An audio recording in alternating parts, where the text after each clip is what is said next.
So, this morning's lesson is part one of a three-part lesson on Joseph of the Coat of Many Colors fame. So, this is actually one of my favorite stories in the entire Bible.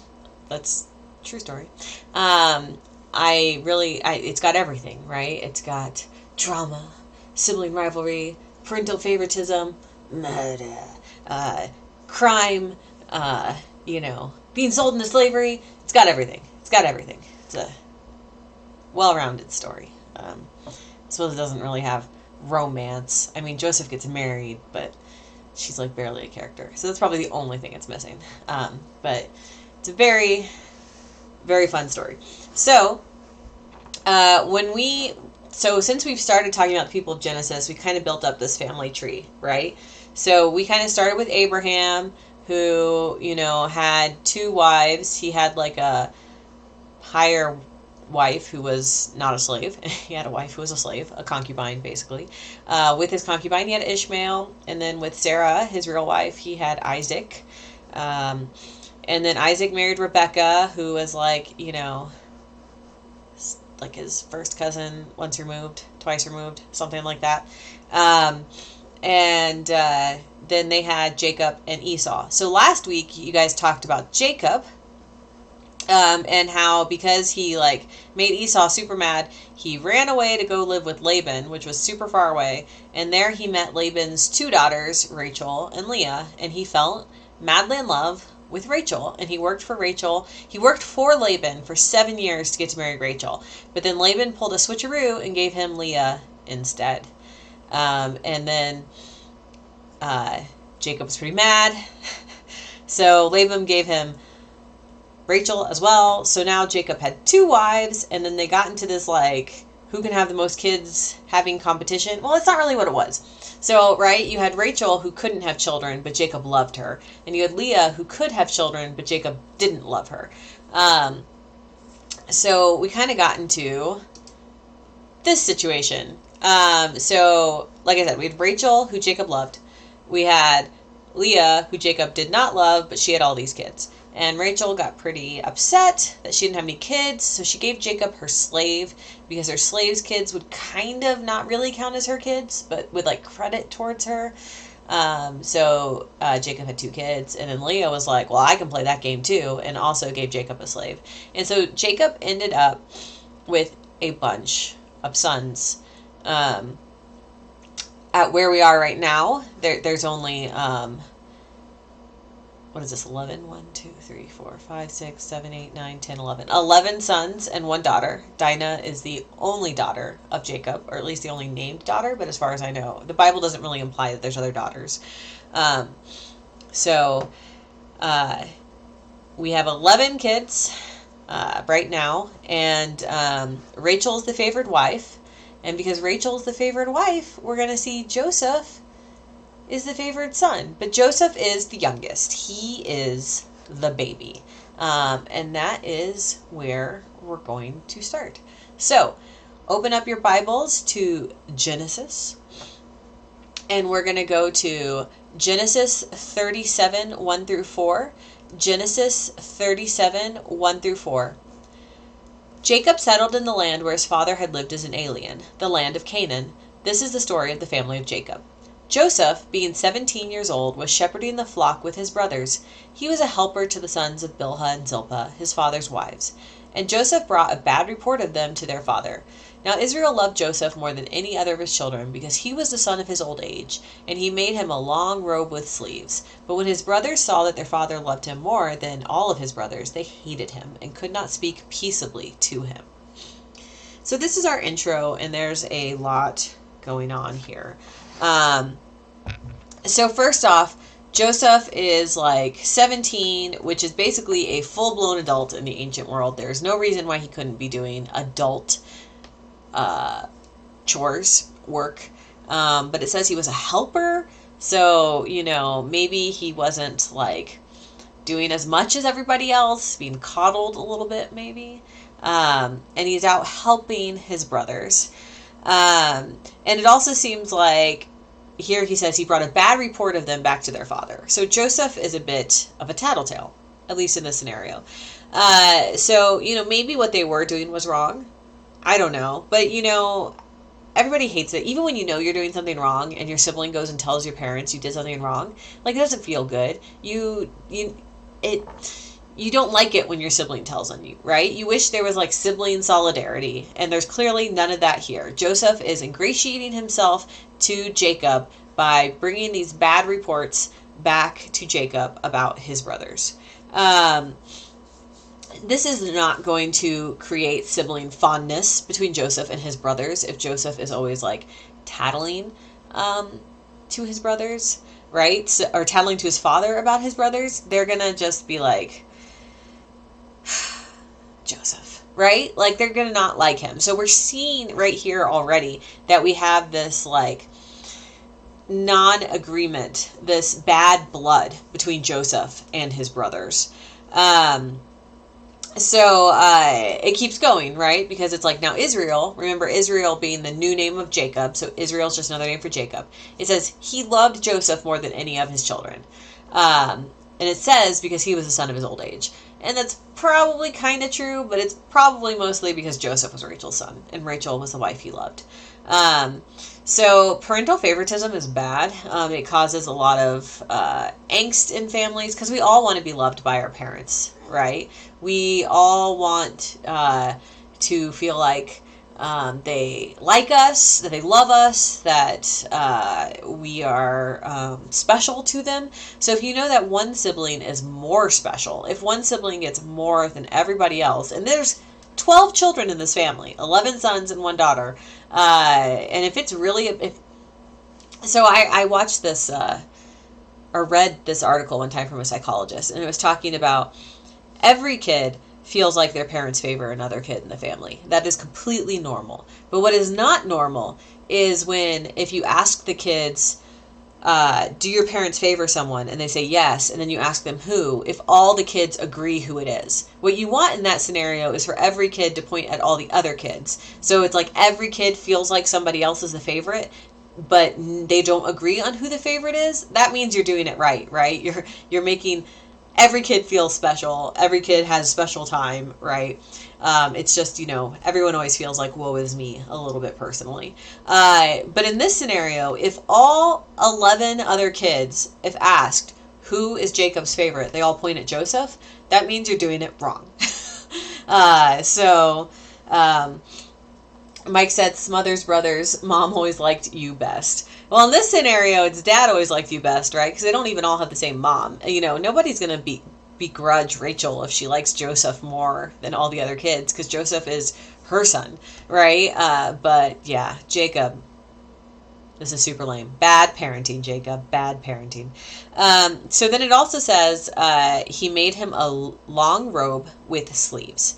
My Bible calls it a varicolored tunic. Another translation of the Bible I have calls it an ornamental tunic, but you may also know it as the coat of many colors.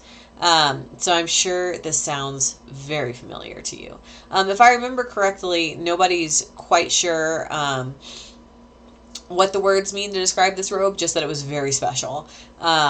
So not only is Joseph the favorite and everyone knows it, but then Jacob does something to make it very clear that Joseph's the favorite. He gives Joseph something nobody else has. A very probably expensive, special, flashy robe that Joseph wears all the time. So not only would you be like thinking in your head, dad likes him more, but then dad does something to make it clear he likes him more. So because of this, his brothers hated him, and they could not speak peaceably to him. And a lot of these brothers would be much older, right? They were born over a long period of time. So if you go back to the family tree, like Reuben is probably like a full-on adult with kids of his own, right? But, parental stuff, it stays with us. And these guys all basically still live at home, because society back then didn't work like it works now, right? You basically stayed in your tribe with your family. And so you might have your own, like, house, but it's like you all live in the same village. Very small village. So, yeah, we're going to keep going. Basically, all of Joseph's brothers hate his guts. So Genesis 37, 5 through 11. Once Joseph had a dream, and when he told it to his brothers, they hated him even more. He said to them, "Listen to this dream that I dreamed. There we were, binding sheaves in the field. Suddenly my sheaf rose up, and I stood upright. Then your sheaves gathered around us and bowed down to my sheaf."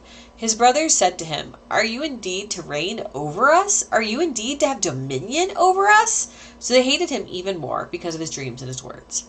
He had another dream, and he told it to his brothers, saying, "Look, I have had another dream. The sun, the moon, and 11 stars were bowing down to me."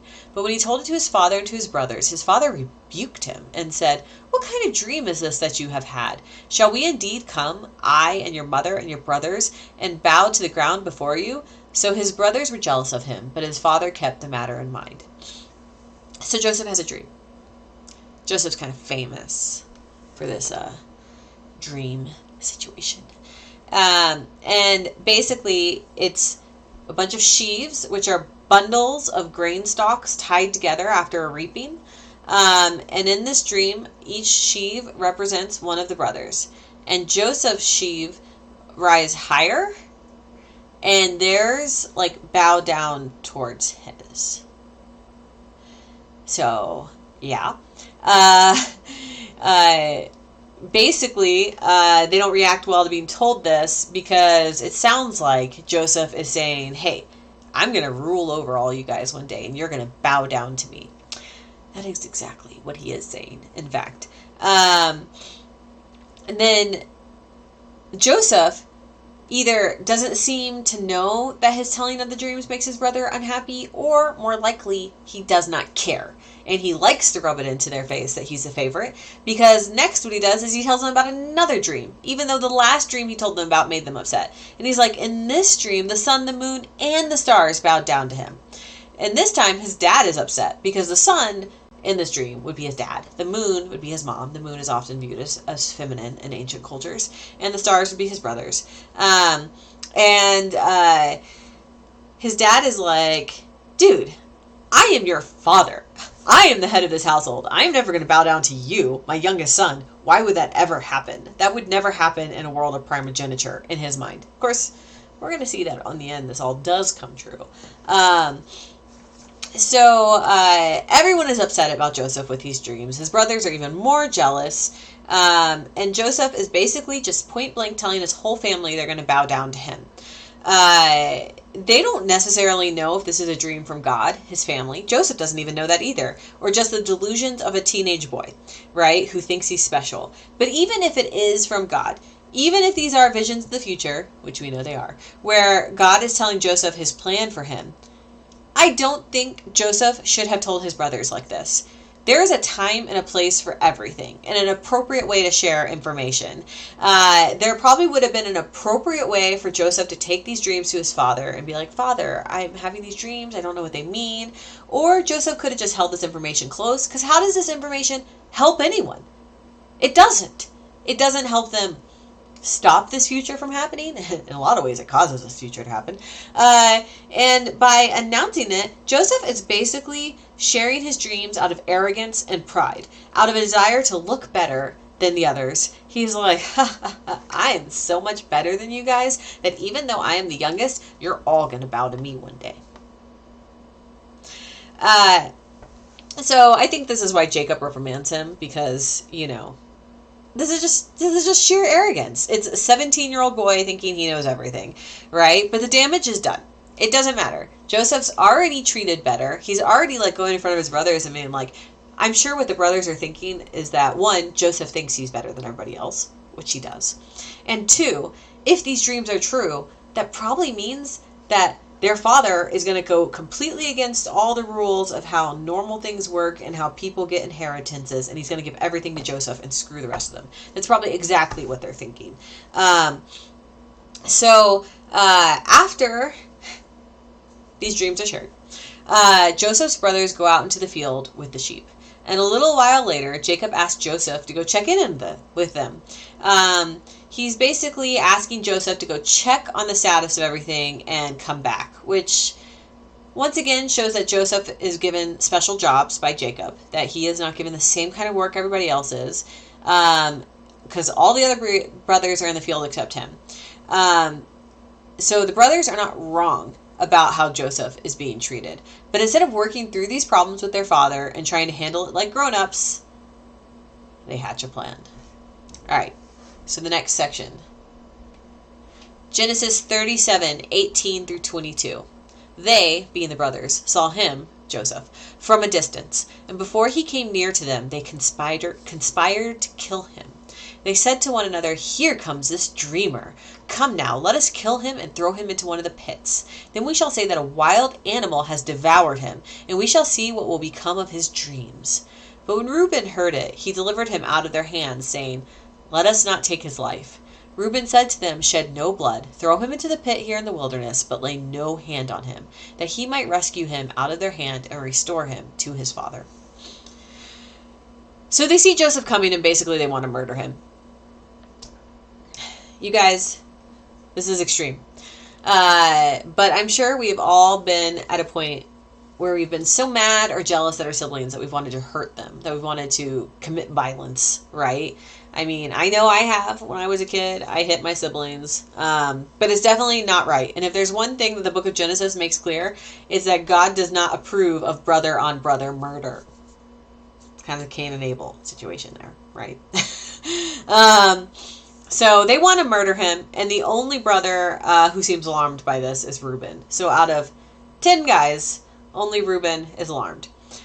So Reuben is the oldest. He's Leah's oldest son, Jacob's oldest son, the oldest out of all of them. So by all accounts, he should be the favored son. So if there's anyone who should hate Joseph the most, it would probably be Reuben. But on the other hand, Reuben's also the oldest, so he could be anywhere from like 30 to 40 at this point and just being like, oh, I don't care. Let's not, don't kill him, guys. So maybe little adult here, but he's the one who should be getting the birthright and blessing. But he's also the leader because he's the oldest. So he's concerned by the idea of them killing Joseph. He doesn't want to do that. But that doesn't mean he doesn't want them to not punish Joseph a little bit. He's like, well, we can just scare him to death. All right? We're not going to murder him. We're just going to scare him. Right? That seems reasonable. Sure. So they decide they're going to shake him up a bit, maybe humble him. And I think there's a lot of temptation for those of us who are older siblings to do this sometimes, to feel like we should be able to mete out punishment to our younger siblings, to take discipline into our own hands. Some of you are older siblings, you have younger siblings. And I know sometimes, you want to reprimand your sibling for your parents, but it is not your place, right? You are an equal. Even if you are 2 or 3 or 4 years older than your sibling, you are not their parent. So if Reuben had wanted to have a talk with Joseph, brother to brother, and try to explain how Joseph's actions were hurting his other brothers, I think that would have been reasonable. If Reuben had sat down as the oldest to the youngest and been like, hey, Joseph, you're making everyone upset. We know Dad favors you. We know that. But if you could just not constantly rub it in our face, if you could be a little more mature about this, that would be super helpful. I think that would have been reasonable.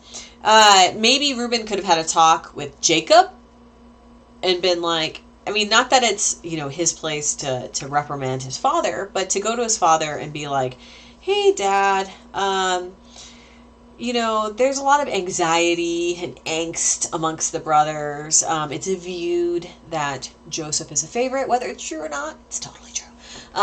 But, maybe if we could do something just to make it clear you love us all, that would be great, right?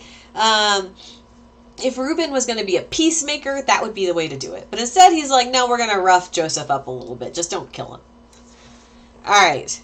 Unfortunately for everyone, it quickly gets out of hand. So we'll go to the next section. Genesis 37:23 through 28. So when Joseph came to his brothers, they stripped him of his robe, the long robe with the sleeves that he wore, and they took him and threw him into a pit. The pit was empty. There was no water in it. Then they sat down to eat. Looking up, they saw a caravan of Ishmaelites coming from Gilead, and their camels carrying gum, balm, and resin, on their way to carry it down to Egypt. Then Judah said to his brothers, what profit is it if we kill our brother and conceal his blood? Come, Let us sell him to the Ishmaelites and not lay our hands on him, for he is our brother, our own flesh. And his brothers agreed. When some Midianite traders passed by, they drew Joseph up, lifting him out of the pit, and sold him to the Ishmaelites for 20 pieces of silver. They took Joseph to Egypt. Yeah. So Joseph shows up, and I should say Reuben's not here when Joseph shows up. Reuben had gone away. He was like, don't hurt him, and then he left. So Joseph shows up, and his brothers steal his special robe and throw him in the pit. It's not a well, which is why the Bible clarifies that there's no water in it. Because throwing someone in a well is a much greater crime than throwing them in a hole in the ground, right? It's pretty easy to drown in a well. Don't do that. You're also going to contaminate your drinking water. I don't recommend that. So they throw him in this pit, and then they sit down for a nice lunch. You know, like you do. Your brother's over there like, hey, what's up? And you're just sitting there eating like, oh, brother's in the pit. It's all good. We see that they're eating, they're talking, and there comes a caravan traveling to Egypt. And Judah, who is also one of Leah's sons, is like, hey, we can make some money off this, right? We could sell Joseph to the Ishmaelites as a slave. And then we even killed him. So we're following Reuben's edict. We didn't kill him, you guys. We made some money off of this, and we got rid of him. Great idea. Great. No, not a great idea. So they sold Joseph into slavery. They get 20 pieces of silver, which is basically 2 pieces each. You know, it's not too shabby. So they gave their own brother 2 strangers to take to a faraway land to sell to other strangers. I don't think I've ever been so angry at a sibling that I thought they should be sold into slavery. That's insane. Like, we're beyond crime of passion at this point. This seems very cold and calculated to me. All right, the next section, Genesis 37:29 through 30. When Reuben returned to the pit and saw that Joseph was not in the pit, he tore his clothes. He returned to his brothers and said, the boy is gone, and I, where can I turn?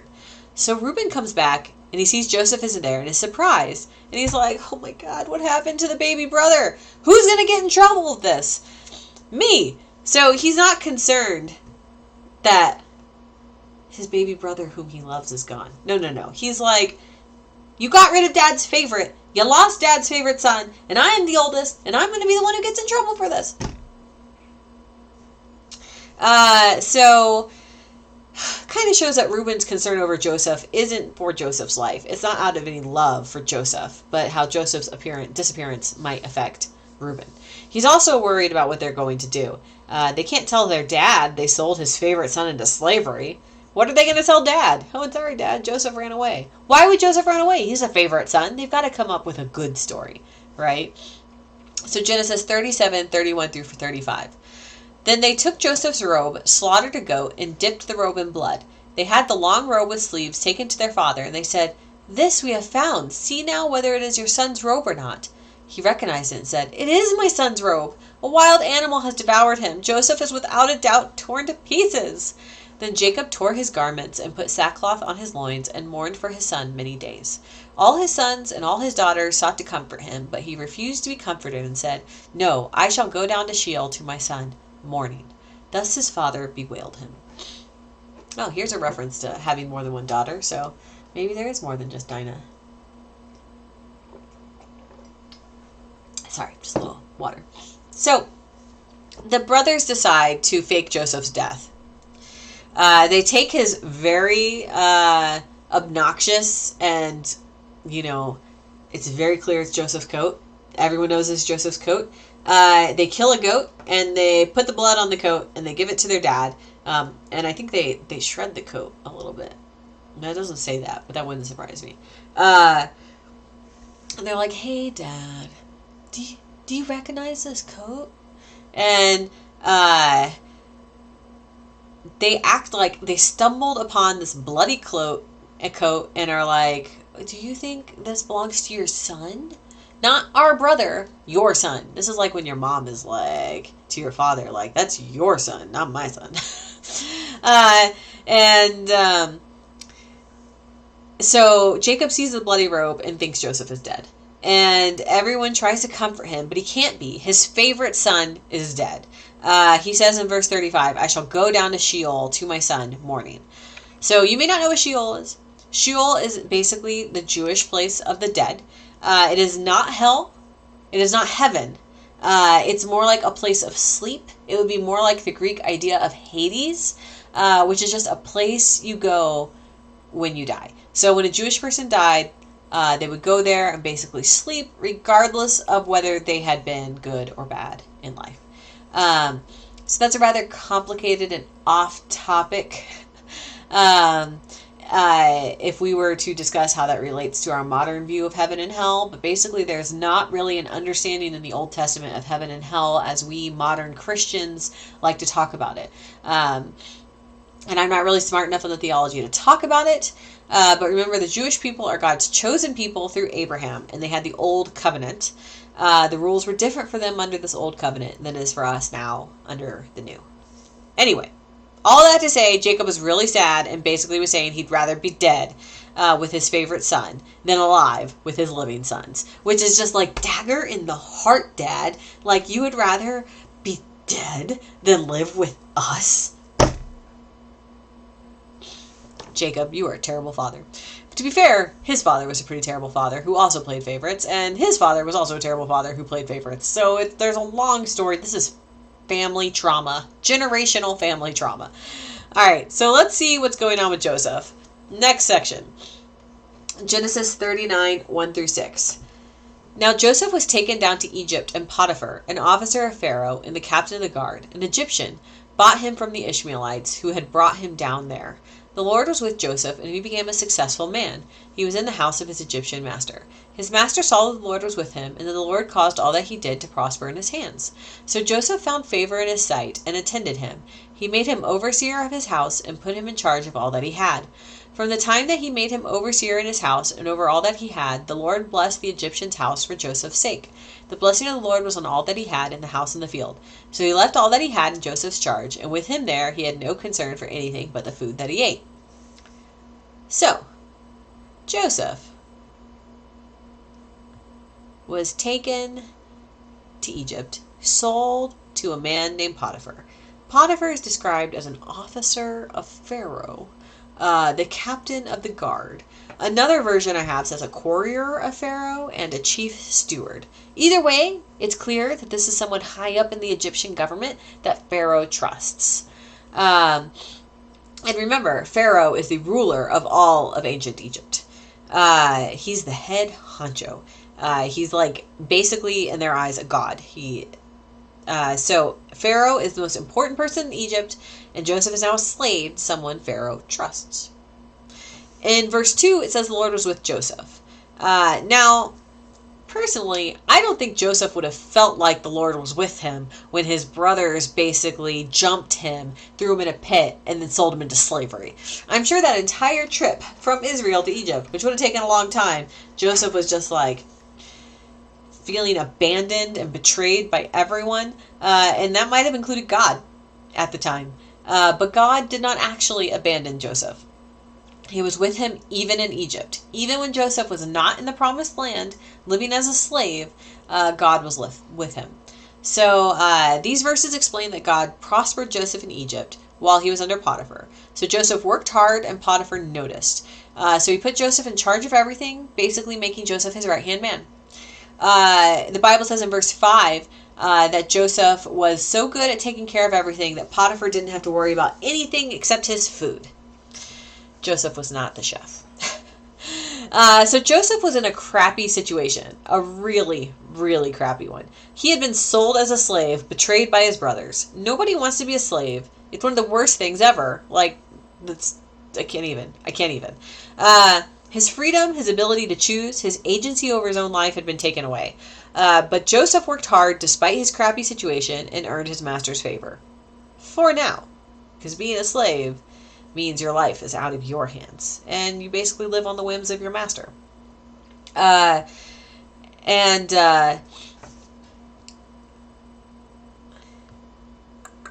think I accidentally cut off a section, which is, there should be a verse at the end here. and I messed it up when I copied and pasted it. The ending of verse 6 should actually say Joseph was handsome in form and appearance, which seems a little bit like a non sequitur. Because what does looking good have to do with being a hardworking servant in charge of Potiphar's whole house? Well, if there's one thing history should have taught you about looking good, it's that it is just as dangerous as it is beneficial. So, let's go to the next verses. Genesis 39, 7 through 10. And after a time his master's wife cast her eyes on Joseph and said, "Lie with me." But he refused, and said to his master's wife, "Look, with me here my master has no concern about anything in the house, and he has put everything that he has in my hand. He is not greater in this house than I am, nor has he kept back anything from me, except yourself, because you are his wife. How then could I do this great wickedness and sin against God?" And although she spoke to Joseph day after day, he would not consent to lie beside her or to be with her. Joseph is handsome, and Potiphar's wife notices. And she wants Joseph to sleep with her. Joseph is a slave. Potiphar is his master's wife. Now, in ancient Egypt, Potiphar's wife sleeping with a slave may not have been viewed as wrong by the Egyptians per se. A slave is your property. You can kind of do whatever you want with them. I don't really know. I know it definitely would not have been viewed as wrong for his master to sleep with a slave. There's always double standards about that when it comes to women and wives. But it's possible from her perspective, she may not have thought she was doing anything wrong. It's even possible she and Potiphar had some sort of agreement that they could sleep with any of the slaves. I don't know. Marriage contracts back then dictated that marriage. Back then you had literal marriage contracts, like written. And an Egyptian marriage contract, it wasn't necessarily uncommon for that sort of thing. But from Joseph's perspective, it doesn't matter. Potiphar and his wife are married. He lists 2 reasons why he can't do it. It would be an abuse of the trust his master has placed in him, and it would be an offense against God. This is adultery, which is not something God approves of. Mike says this won't end good, and he is correct, and he's got to go to church. So, bye, Mike. We will see you next week. There's also a third reason why this is wrong in our modern sensibilities. Potiphar's wife is in a position of extreme authority over Joseph. Joseph is her slave. Joseph literally has no power, and his life can be forfeit if he missteps. It would not be out of sort for his master to kill him. And Potiphar's wife has the ability to ruin his life, as we'll see. This is coercion, which basically means getting someone to do something through threats and force. And if you get someone to have sex with you through threats and force, that is the definition of rape. So Potiphar's wife was trying to rape Joseph. So with that in mind, do you think Potiphar's wife is going to settle for the answer of no? No. All right, let's see. Genesis 39, 11 through 15. One day, however, when he went into the house to do his work, while no one else was in the house, she caught hold of his garment, saying, "Lie with me." But he left his garment in her hand, and he fled and ran outside. When she saw that he had left his garment in her hand and had fled outside, she called out to the members of her household and said to them, "See, my husband has brought among us a Hebrew to insult us. He came in to me to lie with me, and I cried out with a loud voice. And when he heard me raise my voice and cry out, he left his garment beside me and fled outside." So one day Joseph is alone in the house with Potiphar's wife, and she basically jumps him and tries to demand he sleep with her. He flees to get away from her. But she grabs his outer coat. So when he escapes, his coat gets left behind because she's holding on to it. And he doesn't want to hurt her, right? Because that would also get him in deep trouble. So since she has his coat and she's angry with him and no one saw what happened, she gathers all of her servants and basically tells them that Joseph tried to rape her. Instead of the reality, which is that's the other way around. She's so mad at Joseph defying her that she wants to punish him. So when Potiphar comes home, she tells him the same story. She lies. And who do you think Potiphar is going to believe? His most trusted servant or his wife? Genesis 39, 19 through 20. When his master heard the words that his wife spoke to him, saying, "This is the way your servant treated me," he became enraged. And Joseph's master took him and put him into the prison, the place where the king's prisoners were confined. He remained there in prison. Potiphar becomes so mad that he has Joseph put in Pharaoh's prison. which is important, that it's Pharaoh's prison. So only someone like Potiphar, who's super trusted by Pharaoh, would be able to put Joseph in Pharaoh's prison, but that's where Pharaoh's prisoners go. So backing up, this is not what we expect, right? Joseph followed God. He did not sin. He did what God wanted him to do, which is not sleep with his master's wife. And you would think in these scenarios, it's like, I did what God wanted me to do. I'm going to be rewarded, right? No, that's prosperity gospel. It's not true. You don't, doing good things God doesn't reward you for that. You do good things because they're the right thing to do, and that's because it's God wants you to do. So Joseph did the right things in this scenario. He wasn't arrogant or prideful here like he was with his brothers. He was a good slave. He followed God's commandment not to commit adultery, and instead of getting rewarded, he gets put in jail. Joseph here was following God not because there's a reward at the end, but because it's the right thing to do, because that's what God wants him to do. Sometimes we do the right thing and we don't get rewarded. Sometimes we tell the truth and we get punished. Sometimes we do no wrong and we get penalized. We live in a fallen world, and God doesn't promise us prosperity. So Joseph goes from being a favored son a favored son of a wealthy man, to a slave in prison. At this point, it couldn't get much worse. Sure, they could kill him, but then he'd just be dead, right? Like his father already thinks he is. So things are looking pretty grim for Joseph. But we'll see next week where this story goes, because this is not the end. His story does not end in a jail cell. Remember those dreams he had at the beginning of his brothers all bowing down to him? Those were prophetic, and we're going to see how that comes to pass. So that will be next week. So that is the end of today's lesson. So let me stop the recording.